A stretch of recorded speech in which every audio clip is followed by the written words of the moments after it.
ఇంతగా పొద్దునలేస్తే ఏదో నిత్యం ఉషోదయంతో సత్యం నినదించుగాకని ఒక నినాదం పెట్టుకుని రాష్ట్రం మొత్తానికి ఒక నైతిక సూత్రాలను బోధిస్తా ప్రపంచంలో అతిపెద్ద దీనికి సంబంధించి ఏమంటారు అన్ని ధర్మాలు పాటించే వ్యక్తిగా సంస్థలుగా చెప్పే ఆ గ్రూపు సంస్థలు ఏ పునాదుల మీద ఉన్నాయని తెలిస్తే ఎంతవరకు దీని లోతులు ఉన్నాయని చూస్తుంటే భయమేస్తుంది, ఆందోళన కలుగుతుంది. మన వ్యవస్థనే ఇంత ఇదిగా ఒక డొల్లరాగా తయారైందా ఇలాంటి వాటి వల్ల అనిపిస్తుంది. వాళ్ళు ఇచ్చే ఇన్ఫ్లుయెన్స్ కేవలం ఎవరైనా ఆర్థిక ఉగ్రవాదులు లేక ఇంకొకరు పరారీలో పోయిన వాళ్ళు ఉన్నారు, లేకుంటే మాఫియా డాన్లు ఉన్నారు. వాడు చట్టానికి దూరంగా ఉండి అక్రమాలు చేయడం వేరు, అక్కడ ఎదగడం వేరు.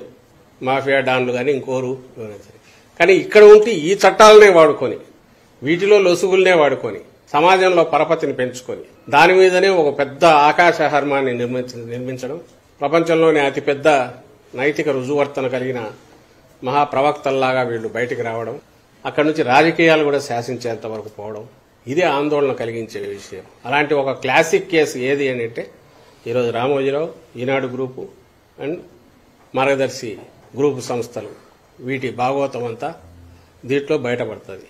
అంటే ఫ్యూచర్లో మన చట్టాలు చేసుకున్నా ఎంత జాగ్రత్తగా ఉండాలి, లేదా ఇలాంటి వాటికి అవకాశాలు ఎట్లున్నాయనేది మొత్తం తెలిపే క్లాసిక్ కేసు అవుతుంది ఇది, హిస్టారికల్ దీనికి సంబంధించి.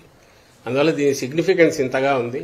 వచ్చే రోజుల్లో ఇవన్నీ బయటకు వస్తాయి, కంప్లీట్ బయటకు ఖచ్చితంగా వస్తాయి. ఇవి బయటికి తీస్తున్న కొద్దీ ఆయన ఎంత రెచ్చిపోతున్నాడో ఆయన పత్రికలోనే కనపడుతుంది. ఎంతగా వాంతి చేసుకుంటున్నాడో, ఎంతగా పైత్యం ఎక్కువైపోయిందో. ఈరోజు జగన్మోహన్ రెడ్డి గారి మీద కానీ ఇంకొకటి బహిరంగ కోర్టులోనే మొన్న మాకు ప్రభుత్వం వ్యతిరేకంగా ఉందన్నారట. అంటే సుప్రీంకోర్టు ఆయన జడ్జీలు అన్నారట, మీరు ప్రభుత్వానికి వ్యతిరేకంగా ఉన్నారు కదా అని. నువ్వు ఏ రోజున నిష్పక్షపాతంగా ఉన్నావా?